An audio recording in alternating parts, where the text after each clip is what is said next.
Time to read. Chapter 18, page 152.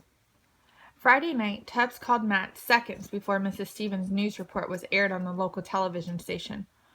"Okay, it's on," he said breathlessly, then squealed with delight. "There's Flute!" Tubbs described the clip in detail as he watched.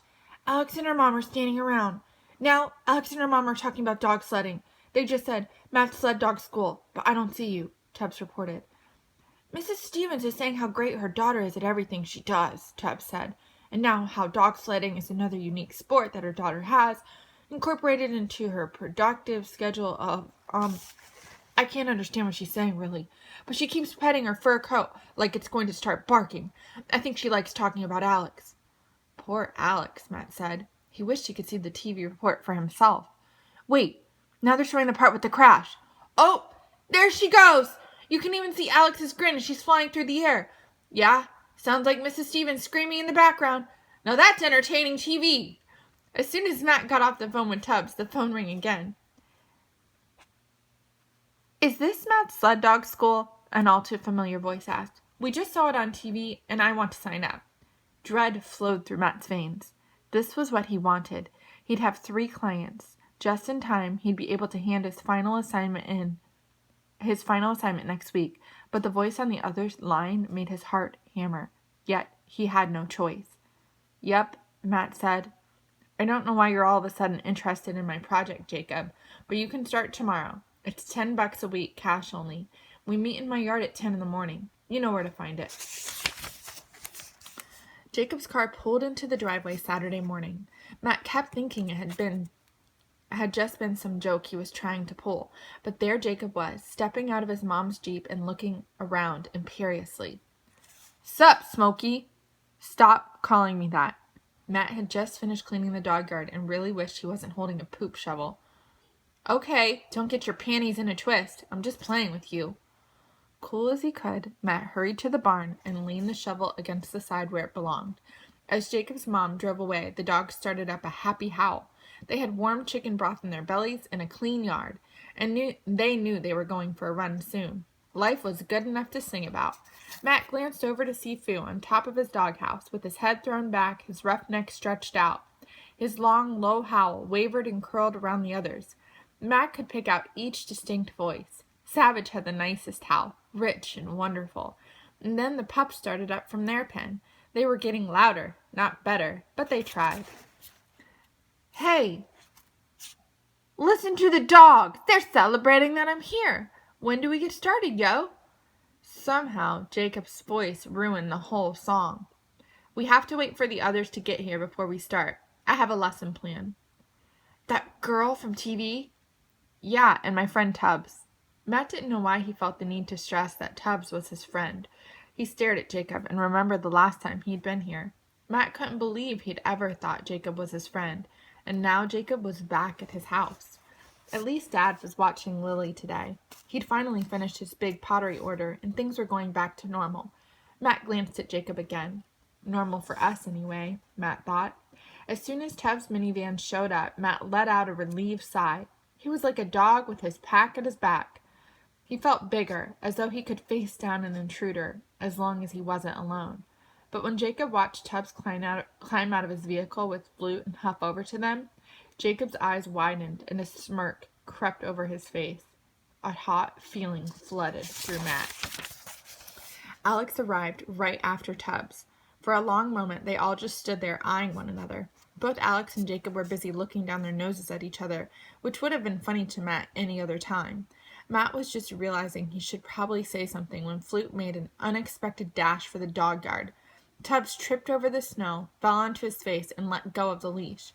Matt met Tubbs' eyes, full of worry, before they all ran after the lab. Flute beelined straight to Atlas, his leash trailing behind. Were they going to have a dogfight before Jacob even started the lesson? Flute skidded to a halt right before he reached the old dog. Amazingly, he dropped his head at the last moment and approached with a submissive crawl. Atlas sniffed him and then promptly ignored him. Tubbs and Matt gaped at each other and then started laughing. "The dogs love him now," Tubbs said. "Yeah, I think Bandit told them that Flute's all right," Matt said, "even though he's not like them." That is fascinating, Alex said, gesturing excitedly toward the dogs. Watch them. Atlas is telling all the other dogs now. He's communicating the way the Canis lupus does, with his whole demeanor. When she noticed the expressions on Tubbs and Matt's faces, she shrugged and then grinned. I'd studied Canis lupus behavior for a school project once. That's gray wolf. Even though dogs are a subspecies of wolves, Canis lupus familiaris, they speak the same language. As they watched, Atlas approached Flute. Flute rolled onto his back. Matt was shocked to see Atlas do a play bow, inviting Flute to join. Flute leaped up and began racing in circles. Yeah! Tubbs did a little jig of excitement. Jacob started laughing, but he wasn't laughing with them. He was laughing at Tubbs. Matt's whole body stiffened. He suddenly recalled all the times Jacob had made fun of his family, how he had everyone chanting Smokey on the bus, how he had told everyone's Matt family drank curdled milk, and all of it came together inside Matt and exploded out. He turned on Jacob. Don't laugh at him. Why are you so rotten? I'm not letting you make fun of anyone here, especially not my friends. Jacob stopped laughing and turned to face Matt with a puzzled expression. You have friends? That's funny. Only you would have a Goodyear blimp and a teacher's pet wolf girl as friends. A whale and a wolf girl. He laughed too loudly at his own joke. Matt stood in front of Tubbs. Wordlessly, Alex joined him. With the tense silence in the wake of Jacob's words, even the dogs had gone quiet, watching. Matt's hands curled into fists at his sides. Suddenly he remembered Mom's words about dealing with things by using his mind, not his fist. He glanced at Tubbs. His friend was looking at the ground. He was acting as if he was used to bullies like Jacob. Did he get teased at school too? Matt only knew he didn't want Jacob anywhere near Tubbs. Why are you even here? Matt asked Jacob. I saw how fast the dogs ran on TV. I want to have them pull me like that. Dogs can sense a good person, you know, Matt said. They can tell if someone's rotten. They know what you're like inside just from your smell. Did you know that? Do you think we should bring you over to Atlas there and get him to smell you? He nearly ripped someone's face off last week because they didn't say please and thank you. What do you think he'll do to you? Jacob looked at Atlas uneasily. That's dumb, as if. Yeah, Tubbs said. Last week was bad. There was blood everywhere. Atlas is a killer. Alex and Matt stared at Tubbs. He stared at Jacob. That dog doesn't look so tough, Jacob finally said. He's not fighting with Fatso's dog, and that dog looks about as dumb as a stump. That's it. You're not getting lessons.